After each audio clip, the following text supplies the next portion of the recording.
You definitely need someone that's going to be there to offer accountability, offer support, give you an extra boost of motivation, and let you know that they're there for you and they care for you and they want you to truly succeed.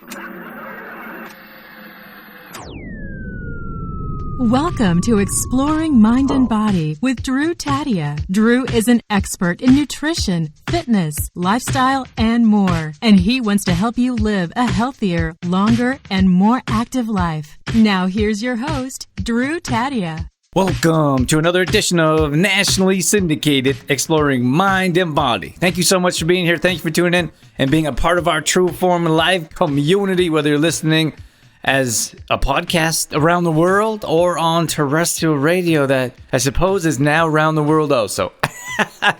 Regardless of where you are or what you're doing, thank you so much for being here. Now, today we are talking about why the gym is a recipe for disaster. Now, when I say gym, I'm talking about conventional gym. I'm going to talk about the history of gyms, which could be a bit boring for some, but I'm only going to touch on that for a moment. I'm going to tell you why gyms don't conventionally work for the average person. There's a very small very small percentage of people that a gym could actually work for. And then I'm going to tell you what you need instead to see the results you're looking for. So sit back and enjoy. We got all that coming up on... This is Exploring Mind and Body. Naturally improve your lifestyle one show at a time with your host, Drew Tadia. All right, so the hot topic today is why conventional gyms don't work.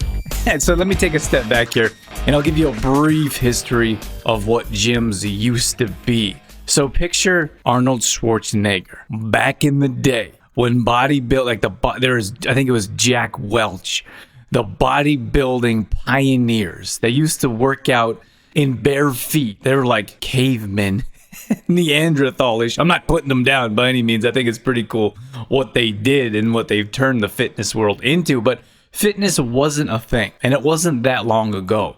And there's been this progression of fitness due to technology and education and research that has processed through leaps and bounds from where it originated in a very short amount of time. It wasn't that long. Like, Arnold Schwarzenegger's still around. It's not like, and then when I say Arnold, like, he wasn't the very first, but he almost, like Mr. Olympia, he was like the picture of a bodybuilder. When a lot of people picture bodybuilding, they still picture Arnold.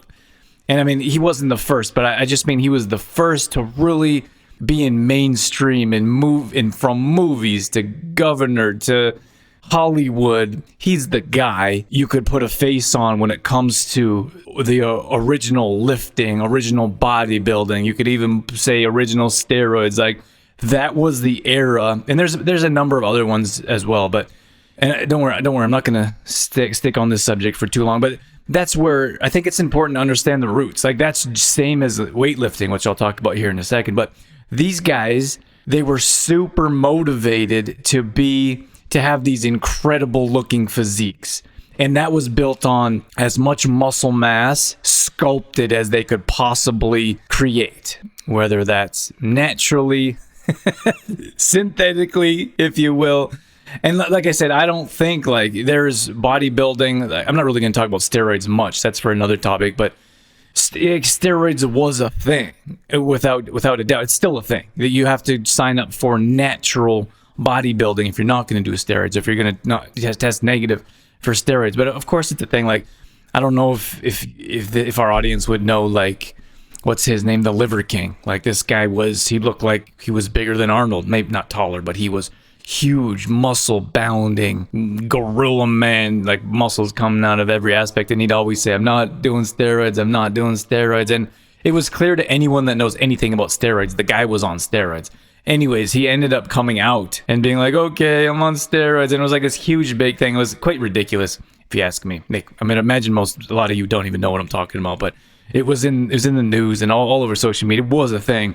And all I'm getting is, I don't have a problem with steroids. I grew up in the steroid era of baseball where it wasn't really talked about, but it was widely accepted. Like, I know guys in our locker room that were taking steroids. Like, at one time, at one level I was playing at, half the team was on steroids. I never got into that personally, but I don't judge the people that did or still do. That's just my personal choice, and everyone should be able to do what they want. I do have a problem with steroids, and if you're playing professional sports and it's illegal to use steroids, that's one thing. I don't think you should be using them. But if you're an average person and you want to use steroids, or you're not competing, and you know the thing is, like steroids in particular, like if you're gonna use steroids, that's great, but then everyone should be using steroids, in my opinion. Or there should be specific leagues or specific sports that's just specifically for those that use steroids, right? But there's like this thing where people don't want to talk about it. It's still like, I don't know what the particular word is. Is it taboo? It's still like secretly talked about, or like even the bodybuilding world, people like pretend that they don't take steroids. Like The Rock, for example, he often says, oh, he's like kind of against steroids, which is kind of crazy because the guy's on steroids. Like I would bet a whole lot that if he was tested, and I don't think he's, I guess from my knowledge, he's never really been tested, but it's this whole ordeal around the steroid community, that who's taking steroids, who's not, and a lot of people still deny it. Like, if you're gonna do it, just do it and do it, but wear it, rock it, own it, and admit to, like, if that's what you're gonna do, just do. Like all these guys, like Conor McGregor, like he's an MMA guy, but like he did steroids to come back, and you're not supposed to do steroids in the UFC, right? But these guys that get injured, these movie stars, professional athletes, you have to understand how much money's on the line. Hundreds of millions of dollars are on the line for you to look incredible on the movie screen, or to perform, or to come back from injury. Like, of course they are. They're going to use every single possible advantage they can think of. And when money's not an object, if you're making hundreds of millions of dollars as a movie star or a professional athlete, you don't care. Like, you don't care how much money you spend on getting your body back to what they want you to look like, or to what it should be performing at. So at any rate, I don't want to dwell on that. That's not really what this is about. I'm just saying, like, that's where we have to understand, like, where the gyms originated, and that was from bodybuilding.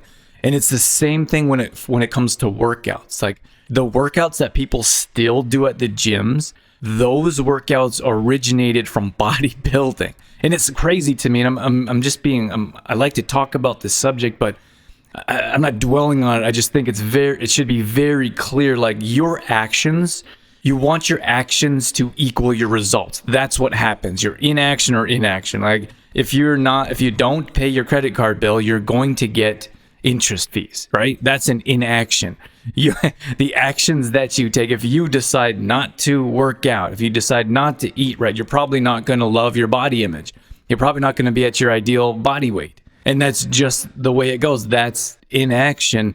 And we have to understand that the actions that we take are going to equal the outcome that we want. So understanding that gyms were built around the bodybuilding era, still conventional gyms today. And don't get me wrong, like I said earlier, gyms have come leaps and bounds from moving more towards community and group classes and less heavy weights, which in my opinion where they should be at, but there's still people of all ages, genders. It doesn't matter what situation you are in life. People still think that you should be lifting like a bodybuilder. And I'm here to tell you it's incorrect unless you want to look like a bodybuilder. And again, there's nothing wrong with wanting to look like that, but most people lift like that, having no inclination or interest of looking like a bodybuilder. So if you want to stand there, like I've done this, did it for years. You stand there, you want bigger biceps, you stand there and you do curls. And you do heavy reps, and you do light weights, or heavy reps, heavy weights, low reps, and you take a lot of rest in between. And you lift as heavy as you possibly can. That's a variation of what people are doing for an isolated workout. So standing there and doing a bicep curl. And there's nothing wrong with doing a bicep curl. You can get toned, for example, like maybe more toned for your biceps. But if you're just working your biceps, that's an isolated muscle group that most people don't really have any business working out, because there's many other things that you can do to tone your arms, for example, which most people want toned, lean, cut-looking muscles, or arms. They don't want big, bulky muscles. So to get big, bulky muscles, you do isolated muscle groups, like you do bench press, or you do a standing curl, or you do overhead extensions with your weight, for example. Like, there's many different things that we can do to create that bodybuilding body with bigger muscles, isolating them. And that all comes from the bodybuilding world. So that's now let's look at gyms, for example. What gyms used to look like was very similar to many conventional gyms, with probably minus some of the machines as equipment. So you have these huge giant men working out. Like I picture Arnold Schwarzenegger. They have like chains around their necks, and they're doing dips, and it's dark and dim, and they have like they're eating like raw eggs. And they have no shoes on. They're just savages, and I say that I have a ton of respect for them, and not so much envy. At one point in my life, I wanted to be like a big muscle guy. I don't want to be that anymore. I just want to be fit and healthy. But these guys, they had an aura about them. They had a physique. They had the prestige. And so for those gyms of how the gyms originated from just getting in there and lifting heavy weights and doing isolated muscle groups, that's where gyms originate from. So let's fast forward a number of years later, and gyms look very similar. People are doing the exact same thing. They're going down to a gym, they're lifting in the same manner, but gyms are set up in that same regard. So my opinion is that gyms are a recipe for failure. And the reason being is because the gyms are set up for the bodybuilder. So they're set up in the same way of you have these heavyweights all lined up, or you have a bunch of dumbbells lined up, and then you have a bunch of squat racks all lined up. And in most cases, like half the time, if you look at women, which is most of our audience, for example, a lot of women are intimidated to even go in that section. They don't know really what to do. They don't know how to use it. There's usually the guys sometimes grunting or lifting or dropping heavy weights. And it doesn't pertain, to me, would make more sense if they flipped it incredibly upside down. And what they did is most gyms were maybe directed towards women, or maybe not just women, but group classes and community and body weight exercise, TRX bands and such. Like that would make more sense to me if that was the majority of gyms, and then a small percentage was the old school heavy lifting, grunting, chalks, slamming weights.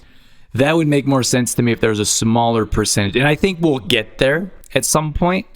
Honestly, I don't think like gyms, personal training, like I don't think that's the way of the future. I don't believe that's an industry that's flourishing for sure. I don't think it's an industry that's going to last because of our technology, because of what we're able to do online and how we're able to reach communities and work together. And I also do believe that we need community, and it's important. I just think in this regard of how the gyms were designed around bodybuilding. So you still see that today. So a lot of times people feel super uncomfortable in the gym because it's just unnatural. In most cases, we don't feel like, oh, I'm just going to go in that gym and lift as many weights as possible, or as heavy as possible. But the whole structure of the gym, so in most cases, you go to a gym and they try to sign you up for 6 months or for a year, whatever it is. And that gym often can only hold a certain amount of people. And there's something called a churn. So the churn is people drop off. And they try to jam pack, they try to reach capacity at all times. So when I lived in LA, they had different times. Like you could sign up for a membership where you could only work out at certain times of day. Like I can only work out from 9 to noon, for example, or 6 to 9. That was on Monday, Wednesday, Friday. That was when my membership was available, because then they would sell to someone else from Tuesdays and Thursdays from 6 to 9. And they would get as many people as they possibly could.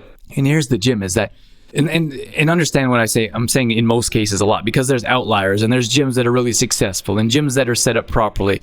I'm just making a general statement when I'm talking about gyms, I'm talking about the conventional gyms, not the ones where they have different options. Like I know this really gym, I think it's called BPLA, and I've interviewed, oh gosh, I'm embarrassing myself now, Kyle Flynn. And he has a really cool gym, but has nothing to do with the conventional gym of let's go in there and see how much we could lift. It's built around community, and they have lots of fun stuff. Like they do like kind of dances, and they have like parties, and they have I think they just got some an ice tub in there, and it's really cool. Like it's probably how I would set up a gym. But so there's when I'm talking about gyms, I'm not talking about there's plenty of gyms that are amazing and they do an incredible job. I'm just simply talking about the gyms that, at least that I grew up with, and these gyms that we often see that their goal is to jam pack, because gyms aren't huge money makers, is what I'm trying to say. You don't make a ton. In most cases, you don't make a ton of money. So that's the structure of gyms. You have to get as many people in as possible because you struggle with the overhead, possibly renting equipment, paying staff. Like a lot of gym owners I know, they hardly make, like their employees make more money than they do. And of course, it's an entrepreneur where we have a dream and a goal and something that we're working towards, and we want to have a flourishing business. And in many cases, we work endless hours ourselves, almost for nothing, just to try to make ends meet because of our dream and our passion. And my purpose of this conversation is not to put any gyms down or any individuals in particular. I just feel like if we were to like gyms in particular were to transition into something more modern instead of built around the bodybuilding era, they would be more successful. But if I were to take a step back, you're looking at the gym model, for example. So they try to sell you a membership for whatever it is. In most cases, I think it's a year, 6 months, a year. And some gyms, like I think it's Planet Fitness, is that the one that brings in pizza? They know that their clients aren't going to use their gym very often. So one of the ways they get them to come into the gym is to buy them pizza. Isn't that crazy? It cracks me up. Because look, if you're sabotaging their diet, they're always going to be a member. They're always going to be unhappy with their weight or their body image. And I'm not saying you should never have pizza. I just think it's a very odd business model. And obviously, there's a reason they do it. And it's not entirely to sabotage. It's for them to. It's for people to feel like there's another option. It's for people to come in every once in a while and grab some free pizza. Of course, it's not free. You're paying for your membership. But it's for them to realize that they are still utilizing that membership and they want to continue to keep paying because they never show up to workouts. But because they never show up to workouts, those Planet Fitnesses can sell even more memberships because they haven't reached capacity, because they have a very good idea of how many people are coming in and out of the door. See what I'm saying here is that entire gym, and that's just one gym, of course, but the entire gym model isn't built around success, especially for the individual. So it's a lower price point, right? So what are you paying? $50 a month for a lower end gym membership? So in most cases, they may give you an orientation. Often they don't. And there's no program unless you want to pay above and beyond to a personal trainer, which you probably should if you're new. And then there's no nutrition. And if there is any nutrition, it's a cookie cutter. I just talked to someone on the phone today that's involved in a gym, slightly different, more like group classes, but they all get the same program. If you ask any questions, they don't really have any knowledge around, like deep knowledge around nutrition. Supplements are very generalized. It's like a general sports nutrition protein supplement or body fat supplement. So like I'm saying, in my opinion, it's not specialized. It's just, and the thing is why specialized is important to me is because I feel like that's what we need to see results. Like you need something customized, you need it personalized. Like for example, I just did a video clip on Netflix. Like people are like, I heard it on the radio a couple times. I heard some people talking about it. And they're like, did you know Netflix now has at-home workouts? They're all excited. And I'm like, what are you talking about? You haven't heard of YouTube? There's millions of free workouts on YouTube. And the obesity epidemic in North America is out of control, maybe worse than ever, with new gyms and new technology and more free workouts. That doesn't work. It doesn't work. If free workouts on a video for that Netflix, I don't know. I think Nike may have teamed up with Netflix or whatever it was. It's YouTube. Like those free workouts have such little value. One of the reasons is because it's free. Because if something is free, and we've done tons of free stuff in the past, and nobody shows up. I used to do free workout in the park, bring a donation for the food bank, come and work out. Nobody shows up. But when I do higher priced packages, not only do more people show up, but we have more people emotionally invested because they're more financially invested and they see better results. And that's one of the main reasons that free stuff doesn't work, is because we're not emotionally invested, because we're not financially invested. And the other thing is it's not customized to each individual. So if you get a cookie cutter nutrition program, You could go right now on Google and type in nutrition program for whatever. You can even go to, we looked at Chat GBT, I think it's called, that AI, that newer AI thing. And you could type in a customized program there. You can type in program there. You could even use the word customized, but of course, how could it make it customized for you if it doesn't know you? I'm sure that'll happen in the future with AI and all the crazy technology coming out here in the future. But if it's not customized for you, you're not going to see the results you're looking for. And I can pretty much guarantee that. And that's the problem with these box store giant gyms that are built around bodybuilding, coming to lift weights, trying to get you signed up and locked in for a year and offering no other value. Unless you want to pay more. And I'm okay. I'm actually okay with paying more. Like I think you should. Honestly, I think it should be built in. I don't think like those $50 a month programs work for anyone. I shouldn't say anyone. There's this very small percentage, like I was talking about, of those specific bodybuilders that started the whole bodybuilding industry or the whole fitness industry. Because back in the day, it used to be like you were the healthier or the fittest you were, you had the most muscle. And of course, we have Olympic athletes and endurance athletes. And then we realized just because you have a lot of muscle doesn't mean you're healthier than someone that may be a runner. Don't get me started on runners and their nutrition and recovery, because they certainly wouldn't be one of the healthiest people, one of the healthiest athletes that I would, as a whole. Of course, there's outliers.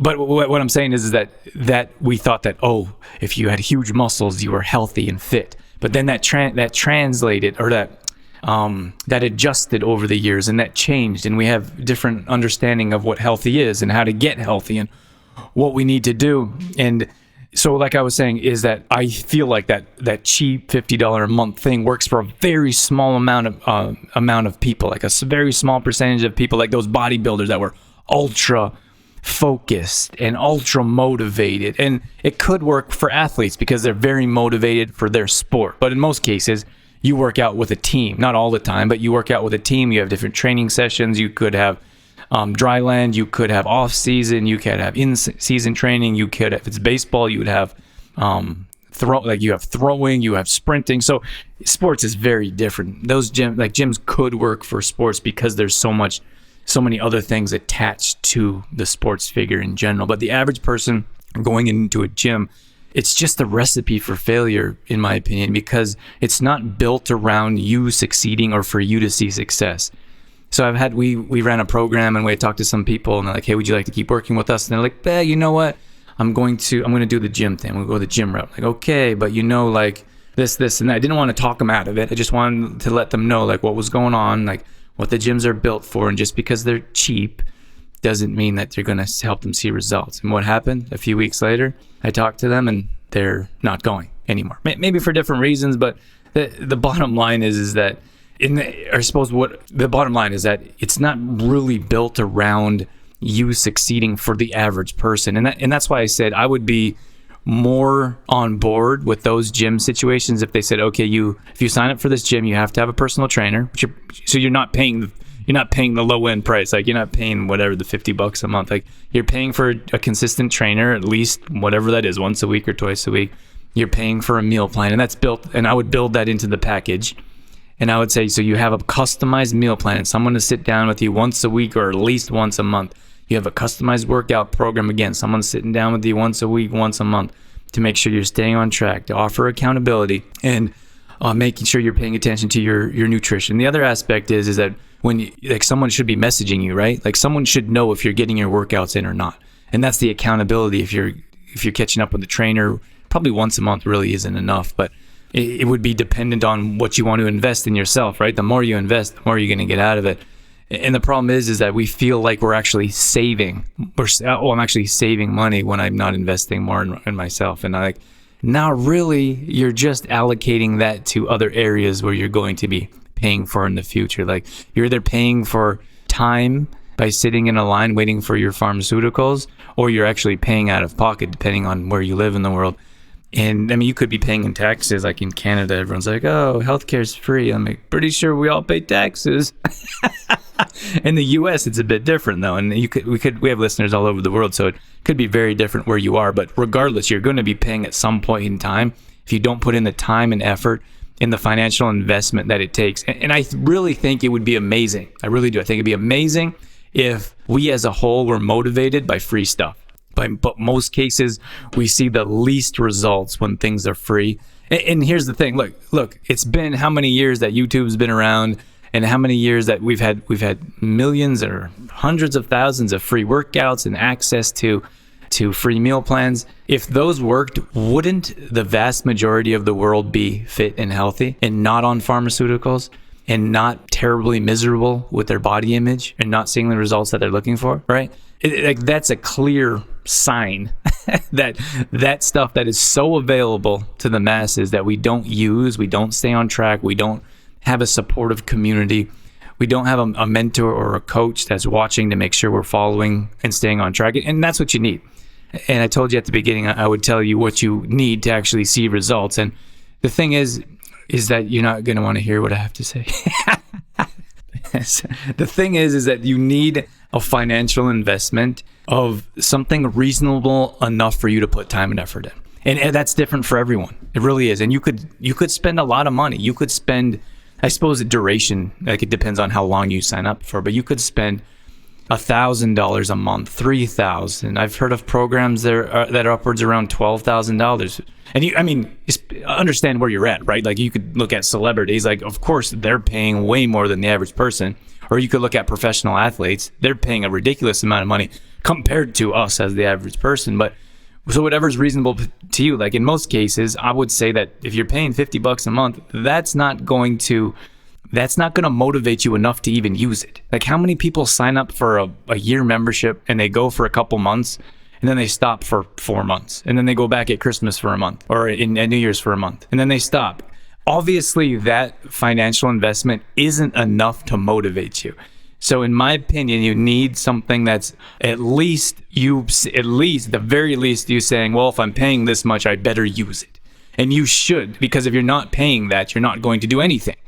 So that's why that financial investment really means a lot. The other aspect is there should be some type of supportive community. You need other people in and around your life. Like we saw how detrimental lockdowns and isolation were these last few years to everyone across the board. And I don't care what you believe politically, whether it should have happened, whether it should have, it doesn't really matter.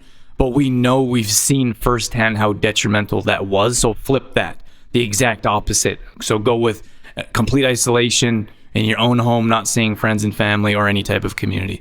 And the exact, and how detrimental that was to our mental health and then physical health. And flip that completely upside down and be involved and active and communicate and inspired by people in a community that actually care and motivate you and encourage you. So that's why you need the supportive community. And then take that a step further. You need a coach or a mentor. Someone's going to check up on you. They're going to make sure you're doing your workouts. Like you look at the gym, for example. If you don't show up at the gym, nobody calls and says, where were you? In most cases, they would probably appreciate you don't show up so they could fill another spot. So you definitely need someone that's going to be there to offer accountability, offer support, give you an extra boost of motivation, and let you know that they're there for you and they care for you and they want you to truly succeed. So that's what I have for you today. Take that with a grain of salt. I hope some of that information was valuable to you. And like I said, I'm not here to put gyms down, and I'm not here to put people down that go to gyms. I'm just telling you that what we found when I've found, you look at gyms, like I used to work at gyms for years, and you see the drop-off rate and the failure rate, and it's extraordinary compared to a different type of program or a different structured gym where it's actually supportive and they want you there and they encourage you to show up and they call you if you don't show up, or they text you and there's proper nutrition, not someone that hands you this cookie cutter program and says, don't ask me any questions because I don't know anything else, but that's on that paper. That's it. I'm out of here. Thank you so much for joining me today on Exploring Mind and Body. What would mean the world to me if you could tell one person, if you told one person about this show, that because you enjoyed it and however you heard about this show, was very, very good chance it was word of mouth. If I didn't send you the show myself, but if you could share the show with one person, that would mean the world to us at True Form and Exploring Mind and Body. And if you haven't left the ratings and review, that certainly helps us reach a wider audience as well. Thank you so much for being here. That's it. That's all I got. I'm out of here. As always, I'm your host, Drew Tadia, in health and fitness for a better world. Thanks for listening.